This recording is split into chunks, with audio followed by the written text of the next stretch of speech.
My name is Uju Uzo Ojinnaka, founder, CEO, Traders of Africa, TOFA. TOFA is a Pan-African online marketplace for products grown, produced, or manufactured in Africa only. We're strictly a point of convergence. We don't keep content. I mean, you heard me say this several times in the last 3 years. And somehow, even if you wake me up in the middle of the night, I could reveal this because I've said it so many times. I remember how TOFA was conceptualized, how we started, the challenges we had as a startup. I remember very well having recruited in 5 African countries, spent so much money bringing everybody to Lagos for a retreat. 2 days later, after the retreat, we had to sack everybody, and some of them resigned. And then we didn't have any staff, just the admin team and the tech team, and we had to re-recruit.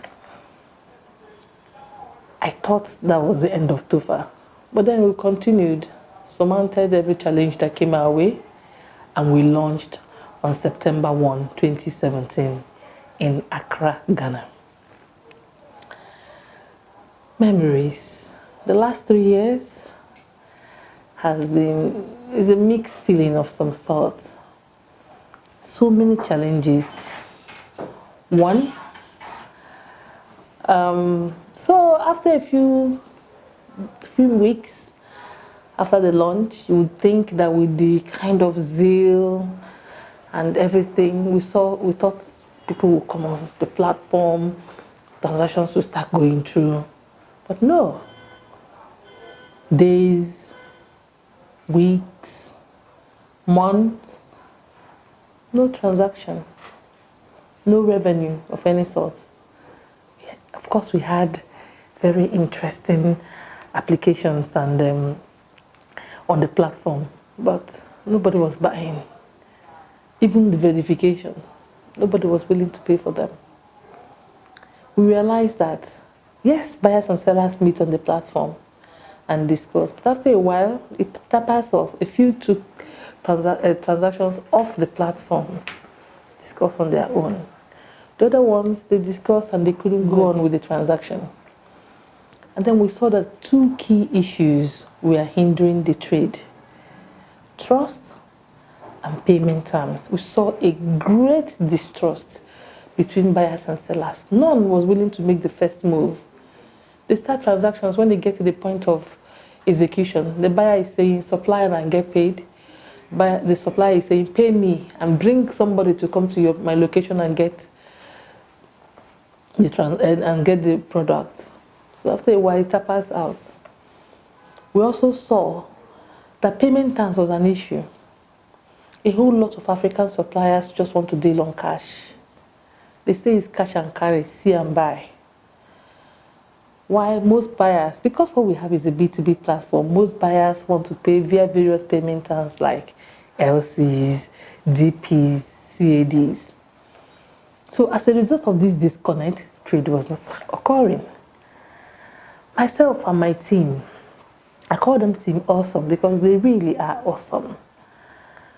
We decided to build solutions to cater to these 2 issues. So we created an offline part of TOFA. We call it SourcePro unit. Through this unit, we became buyers to sellers and sellers to buyers. Still, of course, without keeping any content. So what we decided to do was, a buyer comes to say, I need this product. Because we already have suppliers on the platform and we know where what is coming from, we will talk to the suppliers that could supply those products. We'll send our people to go there and be with them to ensure that quality is met, specification is met, and that delivery is timely. And apart from all that, we also find a way to receive the letter of credit from the suppliers and find a way to pay cash to the buyer, letter of credit from the buyers, and find a way to pay cash to the suppliers. But that created a lot of trouble for us. because of cash. Of course, both buyers and sellers were happy with that. But cash was also a problem because, remember, we're going to accept letters of credit and we need to pay cash locally. So we created again a Pan-African digital platform for funding and investing in African trade. We call it African Trade Invest, ATI, africantradeinvest.com.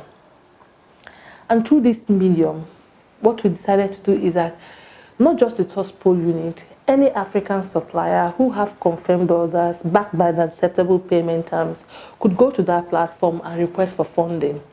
Now, these funding requests, after due diligence, is broken down into units and offered to individuals, companies all over the world to invest in and earn a share of the profit. We started by saying, okay, we accept investments in US dollars and Nigerian naira only. It was very interesting that the first time we had one transaction, it was a timber transaction coming from Cameroon.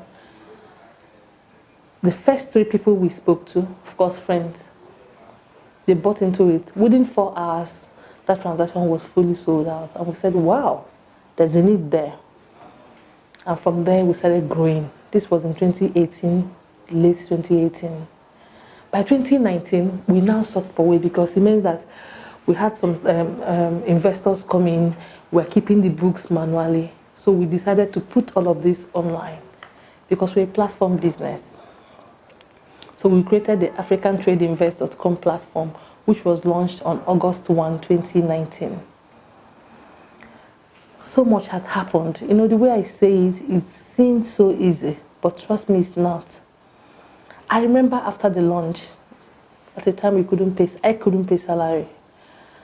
And one of my biggest challenges was how to make the good people that I've been blessed with to stay. It was a very trying period when a month came, the second month I couldn't pay salary. I remember very well that I felt so bad. I was able to raise some money because I was bootstrapping. We still are. I felt got a way to get half of the salaries, and I paid. And they called me to a meeting. And when they called me, I was shaking. They wouldn't know that, but I was scared. I was thinking people were going to say, you know what, I'm not going to work again, and walk away. I remember one of them said, you see, Uju, we understand what you're going through. Because they saw the stress I had to go through to pay half of that salary. And they said, if you don't have money, that's fine. We'll wait. They didn't know this. I left that day, I broke down. And I wept. I wept tears of joy because at the time I was thinking maybe this would be the end. This was in 2017, 2018. I felt that's over. But that these guys on their own could come together and tell me it's okay. Because somehow they've come to believe in what we're trying to build. I'm very grateful to them. You know, 2019 heralded growth in ATI and subsequently in the transactions we were able to do in TOFA. Same 2019, I mean, it's not all doom and gloom. A lot has also happened that brought a light of excitement in the office. You know, I know that when we started, a few people felt, okay, you built an awesome website, you find a way to look for investors to bring money and then, you know, raise funds and do the tech way. But I felt that we needed to build a business that's sustainable. Maybe I also felt that if we sold our shares at that point, that we would short sell ourselves. And I felt we should build. And then, of course, we will eventually need to bring people in to help us build. But we need to do something to grind. And so when transactions started coming in ATI, it got to a point where we were clueless and there was something we wanted to do and we weren't sure whether we should still go ahead to do that. As a team, we decided to pray and fast. And within that time of praying and fasting, Um, very funny. Just to pass the time, we decided to. I just saw 3 applications online for uh, various competitions, and we applied. One was the Entrepreneurship World Cup, and we just applied. First time, first application, we sent it in. Another was the Alibaba and UNCTAD's E-Founders Fellowship. We applied. So I was surprised. I was called up one Friday afternoon to say, we've been trying to get you. You need to book an interview. You passed this grade. I was like, what? Grade what? And it was the E-Founders Fellowship. And I booked the interview immediately, and we got in. The E-Founders Fellowship is one of the best experiences I have personally had, because it opened my eyes to what is possible. When we were in Hangzhou for 2 weeks, listening, being tutored and taken around on Alibaba ecosystem, I am particularly thrilled by listening to how they started and the challenges they had. In fact, the more they were telling us on how good things were, I would clamor. I said, I know when you started, I know you had issues. I want to hear the issues you had and how you were able to solve them. Because every time I was putting them in my shoes, seeing the issues I was seeing in Tofa. And then, of course, they did that, and it opened my eyes, really. I was further encouraged because I felt if 20 years ago these guys were going through this, and today they're one of the biggest businesses in the world, it means that whatever it is I'm going through today will not matter in a very short time. So persevere and keep building. And that we did.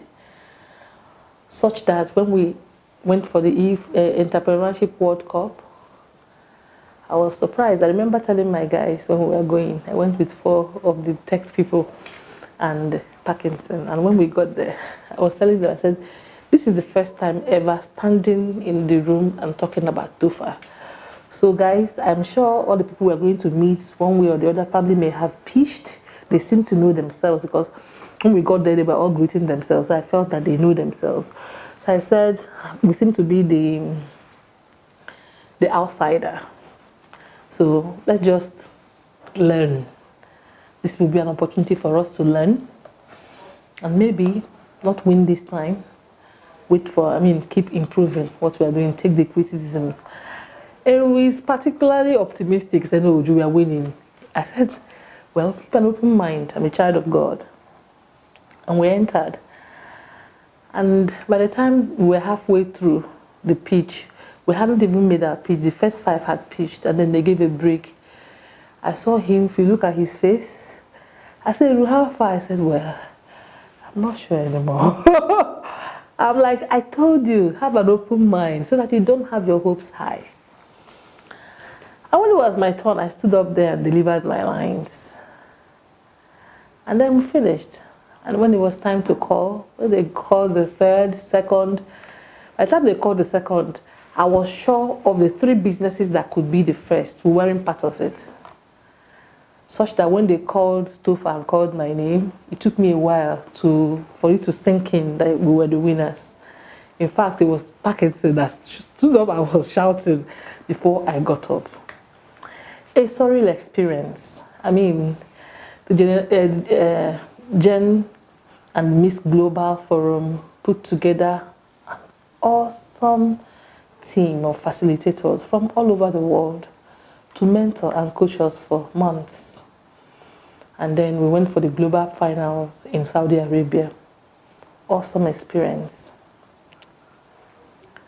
They helped me focus on what we should do in Tofa. And the good thing was that the mentorship they gave and the coaching they gave wasn't just for me. It was also including 3 of my team members who were managing team leaders at that point. Okay, very interesting times. We're excited with the kind of fame of some sort, and that the winnings came with them. Of course, we won a lot more prizes, from their partners and all that. last year, that's 2019 as well, seeing the growth. We have the steady growth we're making. The Alibaba group invited me to speak at the Alibaba Netpreneur Summit. I thought, one of the talks will just come, but I was surprised when I started seeing all the hype. And we got there, it was something else. The president of Ghana was there, Mr. Jack Ma, Jet Li, Ban Ki-moon, chairman of First Bank, and Strive Masiwi. A lot of them were there, and I was called to speak on TOFA. I went and delivered my lines. In fact, I was just going. I was given 15 minutes, but along the line, they kept giving me signs to continue talking. After, it started dawning on me the impact of that speech when I finished, and everybody, including Mr. Jack Ma, stood up to clap for small me. In spite of all the winnings and the good times we do have in TOFA, if you speak to any of my team members, they will tell you that we have a very interesting workplace. There's always something happening in TOFA. If it's not happening, we create one. We celebrate life, especially this COVID period. We even had half a year birthday that we did last 2 weeks, just because there was nobody celebrating anything. We felt this COVID-19 more than ever has shown anybody how life is fleeting and how we should celebrate each other every day. We still have challenges. So many. There's still so much to be done. We need insurance. We still haven't found a Nigerian company willing to give us insurance for our investors, because our transactions are increasing and we need to now speak to corporate investors, and most of them are requiring for insurance, and no insurance company in Nigeria so far has agreed to give us insurance. What we sell is integrity. Happy 3rd year anniversary TOFA, and this to many more years.